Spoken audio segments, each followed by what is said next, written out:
Dalam nama Bapa dan Putra dan Roh Kudus. Amin. Saudara-saudari yang terkasih, sahabat-sahabat Vincenzian yang sejati. Hari ini bersama gereja kita bergembira merayakan pesta Matius Rasul dan Pengarang Injil. Bila kita merayakan pesta Matius Rasul dan Pengarang Injil, berarti kita merayakan pesta kemenangan Kristus dan juga kemenangan Matius.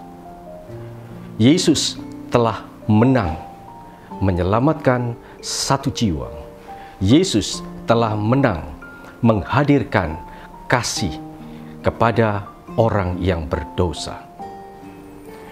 Sementara orang-orang Yahudi, orang-orang Farisi di dalam Injil hari ini menolak Matius, memberi cap Matius sebagai orang yang berdosa, maka kebalikannya, Yesus karena kasih-Nya mengampuni Matius. Yesus menerima Matius sebagai pribadi yang berharga di mata Tuhan.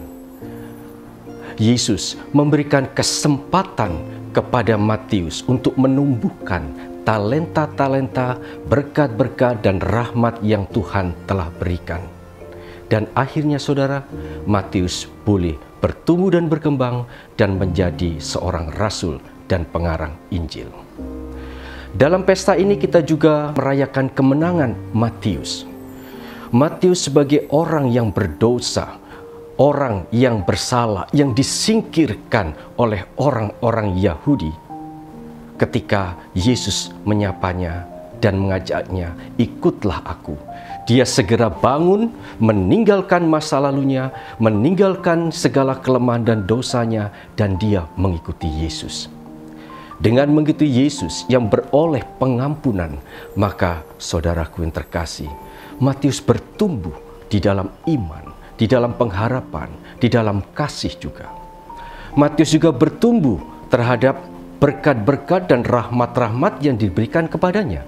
Matius bertumbuh di dalam segala potensi dan talenta yang ia terima, dan akhirnya dia menjadi alat yang pantas di tangan Tuhan, menjadi rasul dan juga pengarang Injil. Saudara-saudari yang terkasih, sahabat Vincenzian yang sejati, dalam pesta kemenangan hari ini kita pun diundang oleh Yesus untuk juga menang.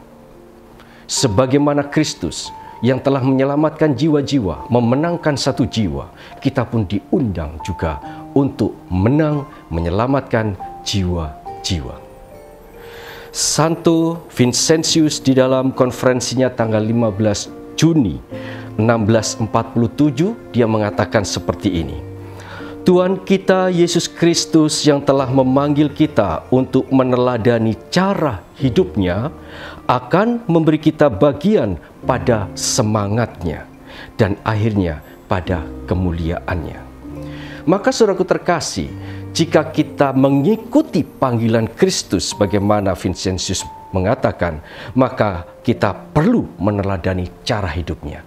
Jika Yesus sudah menang menyelamatkan jiwa-jiwa, maka kita diundang juga untuk menang menyelamatkan jiwa-jiwa.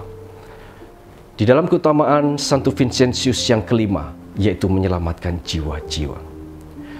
Di dalam kehidupan kita sehari-hari, ada banyak orang yang juga kita lakukan, menolak, memberi label, cap pendosa, sehingga kita singkirkan, kita tolak, tidak kita terima.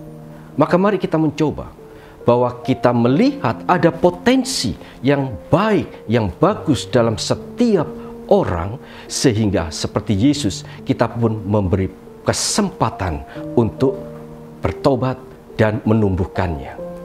Saudara, tidak ada orang yang begitu baik, begitu benar sehingga sempurna dan tidak memiliki kelemahan atau cacat. Atau tidak ada orang yang jahat, begitu jahatnya sehingga tidak ada kebaikan atau hal yang indah di dalam dirinya. Tidak ada, saudaraku terkasih.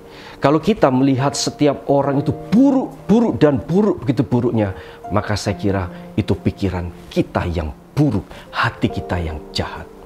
Maka mari kita harus menang. Kita mencoba untuk menerima, mengampuni orang-orang yang berdosa. Sehingga dengan pengampunan, dengan menerima mereka, kita memberi kesempatan mereka untuk bertumbuh. Kita memberi kesempatan mereka untuk berbuat baik, memberi kesempatan mereka membiarkan berkat dan rahmat serta talenta-talentanya bertumbuh. Itulah sikap Yesus yang juga harus kita hidupi.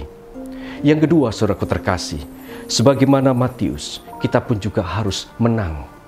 Ketika Matius dipanggil oleh Tuhan, ikutlah aku, maka dia segera mengikuti Yesus. Dan akhirnya dia bertumbuh di dalam iman, rahmat, dan talenta. Kita juga orang berdosa. Orang dengan kelemahan-kelemahan. Ketika Yesus memanggil kita pada hari ini di dalam Injilnya, ikutlah aku, mari kita mengikuti Kristus. Kita bertobat dari segala dosa dan kesalahan kita, kelemahan-kelemahan kita. Dan mari kita dengan pertobatan, dengan penyesalan kita atas dosa dan kelemahan, kita bertumbuh di dalam rahmat-rahmat, berkat-berkat yang Tuhan sudah berikan kepada kita. Kita bertumbuh di dalam talenta yang sudah Tuhan berikan kepada kita. Sehingga seperti Matius, dengan pertobatan kita akhirnya boleh menjadi alat-alat yang pantas di tangan Tuhan untuk membawa banyak orang semakin diselamatkan karena pertobatan dan hidup kita. Dengan demikian, saudaraku terkasih, Hari Raya Santo Matius juga merupakan hari raya pesta kemenangan kita yang memenangkan jiwa-jiwa dan kemenangan kita yang mengikuti Yesus, bertobat, meninggalkan kelemahan dan dosa-dosa kita. Hanya dengan demikian, saudaraku terkasih, berkat Tuhan semakin melimpah atas hidup kita. Amin. Dalam nama Bapa, Putra, dan Roh Kudus. Amin. Aku